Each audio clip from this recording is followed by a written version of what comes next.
दोस्तों ये कहानी है एक लड़के ऋषभ की, जिसके परिवार की रतलाम में बहुत ही बड़ी मिठाई की दुकान थी और कल ही वो लोग ऋषभ के रिश्ते की बात करने जा रहे हैं। पर ऋषभ अभी शादी के लिए तैयार नहीं था। वो पहले अपने फैमिली बिजनेस को आगे बढ़ाना चाहता है, जिसपे ऋषभ के ताऊ जी ने कहा कि फैमिली बिजनेस जल्द से जल्द संभालने के लिए तुम्हें पहले शादी करनी होगी। ऋषभ के पिता भी उसे कहते हैं कि तुम 2-3 रिश्ते ऐसे ही बिना मिले मना कर चुके हो, एक बार इस लड़की का बायोडाटा देख लो। पर ऋषभ ने ये भी नहीं देखा तो सीन शिफ्ट हुआ लड़की वालों पर। ये लड़की सुरभि और इसका परिवार लड़के वालों का इंतजार कर रहे थे। सुरभि के पिता बड़े ही चिल डैड किस्म के हैं और भाई हमेशा टेंशन में रहने वाला। कुछ देर बाद ऋषभ और उसके घर वाले यहाँ आ गए। सुरभि अपने कमरे में तैयार हो रही थी। नीचे दोनों परिवार आपस में बात करने लगे। ऋषभ इस शादी में बिल्कुल भी इंटरेस्टेड नहीं था, पर सुरभि को देखते ही उसके गले में पानी अटक गया। ऋषभ सुरभि को देखता ही रह जाता है और तभी एक वेटर शराब का मेन्यू ले आया। ऋषभ के ताऊ जी कहते हैं कि ये तो शराब का मेन्यू है, हमारे यहाँ कोई भी शराब नहीं पीता। सुरभि के पिता भी कहने लगे कि जी जी, शराब तो बहुत बुरी चीज है। और तभी सीन शिफ्ट हुआ 2020 एक क्लब में, जहाँ ऋषभ और सुरभि की पहली मुलाकात हुई थी। ऋषभ अपने दोस्त के साथ था और सुरभि यहाँ के मैनेजर से बात कर रही है कि मेरी पार्टी में बस 18 लोग आए हैं तो मैं 20 जनों के पैसे नहीं दूंगी। तो तभी यहाँ सुरभि की एक दोस्त ऋषभ के दोस्त को जानती है। उन्होंने ऋषभ और उसके दोस्त को भी सुरभि की बर्थडे पार्टी में इनवाइट कर लिया। सभी लोग पार्टी करने लगे, पर ऋषभ को पता लगता है कि सुरभि पीती नहीं। तो उसने पूछा कि अगर तुम पीती नहीं तो यहाँ पार्टी करने का क्या फायदा, तुम्हारे पैसे भी बच जाते। यहाँ ऋषभ सुरभि की बेइज्जती करने की कोशिश करता है, पर सुरभि ने उल्टा ऋषभ की ही बेइज्जती कर दी। ऋषभ सुरभि से गुस्सा हो जाता है। तो कहानी आई फिर से आज पर, जहां दोनों घर वाले एक दूसरे से कह रहे हैं कि हमारे बच्चे मुंबई में रह रहे थे, पर इन पर मुंबई का कोई असर ही नहीं। सीन शिफ्ट हुआ 2020 ऋषभ के फ्लैट पर। वो अपने होम हेल्प चंपक को कह रहा था कि भाई जा, वरना तेरी बस छूट जाएगी। ऋषभ ने चंपक को घर से बाहर निकाला। वो सिक्योरिटी गार्ड से पूछता है डिलीवरी वाला कहाँ है। सिक्योरिटी गार्ड ने डिलीवरी वाले को ऊपर भेज दिया था। वो कहता है कि भैया कोई पार्टी का प्लान है क्या, हमारी भी थोड़ी करवा दीजिए। ऋषभ कहकर ठीक है जल्दी से ऊपर की ओर भागा, पर ऊपर डिलीवरी वाले को उसकी पड़ोस की आंटी ने देख लिया था। उन्हें पता लगता है कि ऋषभ ने 12,000 का कुछ मंगवाया है। तो ऋषभ ने जल्दी से पहुंच ये सारी सिचुएशन संभाली। वो डिलीवरी बॉय से बोतल ले घर में रखता है, पर आंटी उसे पूछने लगी कि इतना महंगा क्या मंगवाया। ऋषभ कहता है आंटी वो मंदिर का सामान है, आप जाइए, आपने आज बाहर जाना है ना। तो रात को ऋषभ के घर में पार्टी हुई। यहीं उसने एक आदमी सनी खंडेलवाल को भी बुला रखा था। सनी ऋषभ का आइडल है। ऋषभ भी उसी की तरह अपने फैमिली बिजनेस को एक्सपेंड करना चाहता था। तो सनी ने उसे थोड़ी सलाह दी, टिप्स दी, और यहीं ऋषभ ने सनी की कंपनी में जॉब भी अप्लाई कर रखी थी। पर तभी वहाँ एंट्री होती है सुरभि और उसकी दोस्त की। अब ना यहाँ ऋषभ को पता था कि सुरभि यहाँ आ रही है और ना सुरभि को पता था कि वो ऋषभ की पार्टी में जा रही है। दोनों ऋषभ और सुरभि एक दूसरे से नफरत करते थे, और जब सब लोग सुरभि को पीने को कहने लगे, ऋषभ कह देता है इसे पीने को मत कहो, बेचारी का व्रत टूट जाएगा। तो ये सुन सुरभि शॉर्ट्स पर शॉर्ट्स लगाने लग गई कि मैंने कोई व्रत नहीं रखा।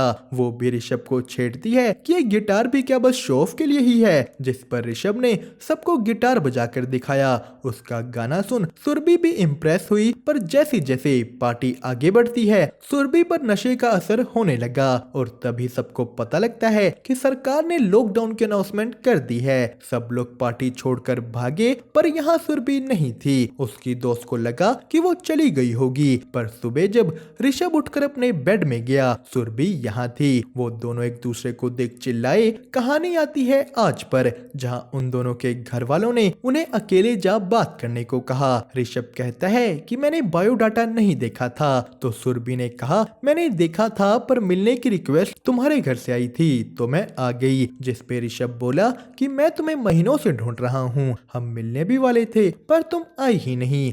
सुरभि कहती है हाँ, उस वक्त पापा की तबीयत खराब हो गई थी। तो मुझे इमरजेंसी में मुंबई से निकलना पड़ा। उसके बाद मैं अपनी फैमिली के साथ ही रही और फिर मुझे एक रिश्ता आ गया ऋषभ नाम के लड़के का। पर अब उन दोनों के सामने प्रॉब्लम ये है कि वो अपने घर वालों को अपना सच कैसे बताएं। तो तभी उनके घर वालों के बीच ऋषभ की बुआ की बात उठ गई कि सुरभि के एक रिश्तेदार उन्हीं की कॉलोनी में रहते हैं। पर ऋषभ की बुआ का नाम सुनते ही ऋषभ के घर वाले ऑकवर्ड हो गए, जिसके बाद कहानी गई फिर से 2020 में। सुरभि पूरी तरह घबरा रही थी कि अब वो अपने हॉस्टल कैसे जाएगी। वो यहाँ से निकल तो जाती है, पर बाहर जाते ही सुरभि को उसके घर वालों का फोन आ गया और ऋषभ को उसके घर वालों का। अब सुरभि वापस अंदर आकर घर वालों को झूठ बोलती है कि मैं एक सहेली के घर हूँ। तो ऋषभ ने अपने घर झूठ बोला कि मैं अकेला ही हूँ। सीन शिफ्ट हुआ फिर से प्रेजेंट में, जहाँ सुरभि का भाई बात करता है कि आखिर वो सब ऋषभ की बुआ का नाम सुन ऑकवर्ड क्यों हो गए थे। और यहीं इधर ऋषभ के घर हमें पता लगा कि ऋषभ के ताऊ ताई जी उसकी बुआ से 20 साल पहले हुई किसी बात से बहुत ही नाराज थे। यहाँ ऋषभ के पिता उसे कहते हैं कि बेटा कुछ भी करना, पर घर वालों से झूठ मत बोलना। तो तभी डिनर टेबल पर ऋषभ की माँ को ऋषभ की बुआ का फोन आ गया। ऋषभ की बुआ कल लड़की देखने यहाँ आ रही थी। तो इधर सुरभि का भाई अपने पिता को कहता है कि कल हमें उनके घर जाने से पहले एक बार ये बुआ के बारे पता कर लेना चाहिए। पर यहीं दूसरी तरफ ऋषभ और सुरभि रात को बातें करने लग गए। सीन शिफ्ट होता है 2020 में। सुरभि और ऋषभ दोनों ही सुरभि को यहाँ से भेजने का कोई जुगाड़ बना रहे थे और तभी उनकी पड़ोसी आंटी वहाँ गई। वो ऋषभ से कुछ सामान मांगती है। ऋषभ ने उन्हें सब सामान देकर भगाया। ऋषभ नीचे ब्रेड लेने चला जाता है तो पीछे से सुरभि गंदगी देख सफाई करने लगी और इसी बीच उसके कपड़े गंदे हो जाते हैं। सुरभि ने ऋषभ के ही कपड़े डाल लिए, पर जब वो कचरा रखने घर से बाहर निकली, यहाँ का दरवाजा बंद हो गया। कहानी आई फिर से आज पर। सुरभि और उसके घर वाले ऋषभ के घर की ओर निकल गए थे, पर घर से थोड़ी दूर ही उन्हें उनके रिश्तेदार का फोन आया। उसने उन्हें ऋषभ की बुआ वाली सारी बातें बताई कि ऋषभ की बुआ का 20 साल पहले एक लड़के से चक्कर था, वो उसके साथ भागने तक वाली थी, पर ऋषभ के ताऊ जी ने उन्हें वापस ला एक हफ्ते में ही उनकी शादी करा दी। तो सीन शिफ्ट हुआ 2020 में, जहां सुरभि ने ऋषभ को बंद दरवाजे के बारे बताया। ऋषभ नीचे जा चाबी वाले को बुलाता है। उसने सुरभि को कहीं छुपा कर दरवाजा खुलवाया, पर वॉचमैन ने सुरभि को देख लिया था। ऋषभ डर जाता है कि अब वो पक्का सबको बता देगा। ऋषभ और सुरभि लड़ने लग गए। कहानी आई फिर से आज पर। ऋषभ की बुआ उनके घर आ चुकी थी, पर उसके ताई ताऊ उससे ढंग से बात तक नहीं कर रहे। तो बाहर सुरभि के पिता कहते हैं कि देखो ये उनके घर का मामला है, अब हम यहाँ तक आ गए हैं तो आगे भी जाएंगे। वो लोग जा ऋषभ के परिवार से मिले, उसकी बुआ से मिले और पीछे से ही ऋषभ का फूफा भी यहाँ आ जाता है। उसने आते ही कहा कि सुरभि जिस कॉलेज में पढ़ती है वहाँ तो एक लड़का एक लड़की के कमरे में पाया गया था ना। वो लोग और बातें करने लगे कि कैसे सुरभि भी ऋषभ की तरह मैगी पर सेव डालकर खाती है। दरअसल उसने ये रेसिपी 2020 में ऋषभ से ही सीखी थी। उसने उस दिन सुरभि को मैगी ऐसे ही दी थी। वो दोनों अपने अपने शहरों की बातें करने लगे। अब जाकर ऋषभ और सुरभि की लड़ाई खत्म होती है। ऋषभ ने सुरभि को जाना और सुरभि ने ऋषभ को। वो दोनों एक दूसरे से माफी भी मांगते हैं। सुबह दोनों छत पर चढ़कर शहर देखने लगे, जिसके बाद कहानी आती है आज पर। सुरभि सबके साथ ऋषभ के घर वालों की दुकान पर पहुंची। यहाँ ऋषभ के पिता कुछ चैरिटी वर्क्स कर रहे थे। ऋषभ की भाभी सुरभि को मिठाई टेस्ट कराती है। उसने सुरभि को अपना एक सीक्रेट भी बताया कि मैं घर में सबसे छुप कर जुम्बा क्लास जाती हूँ और इसके बारे